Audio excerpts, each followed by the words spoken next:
Chào mừng mọi người đến với kênh khám phá tin tức tổng hợp của mình. Sau cuộc xung đột Nga-Ukraine, các nhà lãnh đạo Đức tuyên bố sẽ tăng cường năng lực quân sự nước này và đảm nhận vai trò lãnh đạo trong NATO. Nhưng hiện Đức lại đối mặt với một sự cố khác, những xe tăng tiên tiến nhất Puma của họ đều không hoạt động. Quân đội Đức đang phải đối mặt với một sự cố nghiêm trọng khác sau khi các thông tin xuất hiện vào cuối tuần qua rằng trong một cuộc tập trận có sự tham gia của một trong những vũ khí chủ lực của họ. Xe tăng Puma, không một chiếc nào hoạt động. Cụ thể, trong một cuộc tập trận gần đây, tất cả 18 xe chiến đấu bộ binh Puma tham gia đều bị hỏng hóc. Bộ trưởng Quốc phòng Đức Christine Lambrecht đã triệu tập một cuộc họp khẩn cấp với các tướng lĩnh trong quân đội vào ngày 18 tháng 12 để thảo luận về vụ việc mới nhất xảy ra với quân đội nước này, xe tăng không hoạt động. Cuộc họp khẩn cấp diễn ra sau khi một email của một chỉ huy cấp cao gửi cho người đứng đầu lực lượng vũ trang Đức bị rò rỉ. Trong đó vị tướng này phàn nàn về tình trạng đáng tiếc của các phương tiện chiến đấu bộ binh thuộc đơn vị mình. Đức đã mất hơn một thập kỷ để phát triển những chiếc Puma có giá 17 triệu euro mỗi chiếc. Loại xe tăng này nhằm thay thế những chiếc Marder cũ hơn mà Đức đã sử dụng từ những năm 1970. Nhưng Puma đã liên tục gặp phải các vấn đề kỹ thuật, như tầm nhìn hạn chế cho người lái và các vấn đề về điện tử. Ủy ban điều tra của Hạ viện Mỹ về vụ bạo loạn tại Điện Capitol vào ngày 6 tháng 1 năm 2021 đề nghị Bộ Tư pháp truy tố hình sự ông Trump về 4 cáo buộc.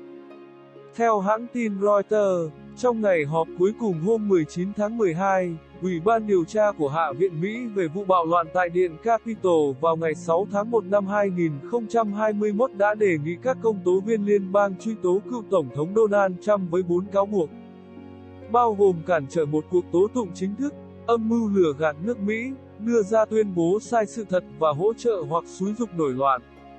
Ông Thompson cho biết bản báo cáo đầy đủ của Ủy ban điều tra sẽ được công bố vào ngày 21 tháng 12, còn các tài liệu và bản sao chép bổ sung sẽ được công khai trước cuối năm 2022.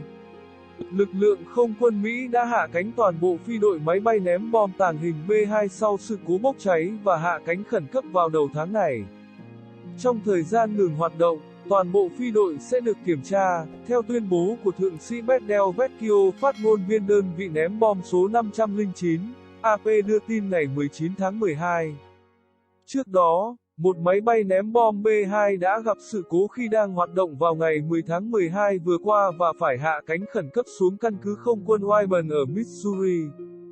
Sau đó, chiếc máy bay đã bốc cháy. Ngọn lửa được dập tắt và không có thương vong. Yêu cầu hạ cánh cũng đồng nghĩa máy bay B-2 sẽ không có màn trình diễn tại các sân bóng bầu dục. Máy bay B-2 dự kiến xuất hiện trong cuộc diễu hành hoa hồng Rose Parade và giải vô địch bóng bầu dục Rose Bowl Game năm 2023. Tuy nhiên, phi đội này sẽ được thay thế bằng B-1 Lancer. Hiện không quân Mỹ có khoảng 20 máy bay ném bom tàng hình B-2. Đây là thiết bị quan trọng trong bộ ba vũ khí răn đe hạt nhân của Mỹ. B-2 thường xuyên được triển khai tới khu vực Ấn Độ Dương-Thái Bình Dương và gần đây là châu Âu để phô trương sức mạnh. Tại sân bay quốc tế Incheon, Hàn Quốc, hai máy bay chở khách vừa xảy ra va chạm, nhưng không có ai bị thương trong sự cố. Theo thông tin từ tờ Yonhap News, trong lúc di chuyển, cánh chính bên phải chiếc máy bay thuộc hãng hàng không Air Premier của Hàn Quốc đã va phải cánh đuôi ngang của chiếc máy bay thuộc hãng hàng không Lao Airlines của Lào đang chờ cất cánh.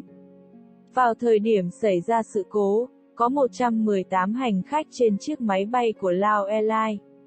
Theo ghi nhận, toàn bộ số hành khách này vẫn an toàn. Được biết, chuyến bay mang số hiệu QV924 dự kiến rời Seoul tới thủ đô Vientiane của Lào đã bị hủy. Hiện sự cố này đang tiếp tục được điều tra, làm rõ. Nga, Trung Quốc chuẩn bị tập trận hải quân cùng nhau. Bộ Quốc phòng Nga vừa thông báo, nước này sẽ tiến hành tập trận hải quân chung cùng Trung Quốc trên biển Hoa Đông từ ngày 21 tháng 12. Được biết, Đội tàu chiến hạm đội Thái Bình Dương của Nga đã rời căn cứ tại Vladivostok để chuẩn bị tham gia cuộc tập trận. Theo đó, hai bên dự kiến sẽ tiến hành bắn tên lửa, đạn pháo vào các mục tiêu trên không và trên biển, đồng thời phối hợp chống tàu ngầm sử dụng vũ khí.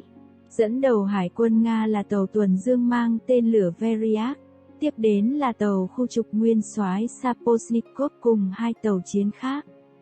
Còn phía Trung Quốc sẽ cử hai tàu khu trục, hai tàu tuần dương, một tàu hậu cần và một tàu ngầm.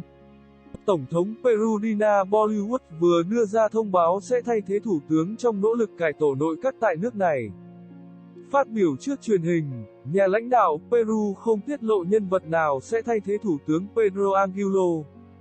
Tuy nhiên, bà Dina cho biết, công tác cải tổ nội các sẽ được tiến hành trong 2 ngày, hôm qua và hôm nay. Được biết, kể từ khi lên nhậm chức, nữ tổng thống Peru đã liên tục phải đối mặt với những làn sóng biểu tình phản đối, bao gồm các cuộc đình công trên toàn quốc, với yêu cầu trả tự do cho cựu tổng thống Pedro Castillo, tiến hành bầu cử sớm và ban hành hiến pháp mới. Video của chúng ta tới đây là hết. Mọi người hãy like và đăng ký kênh để xem các video mới nhất ạ. Xin cảm ơn mọi người, hẹn gặp lại mọi người vào các video tiếp theo.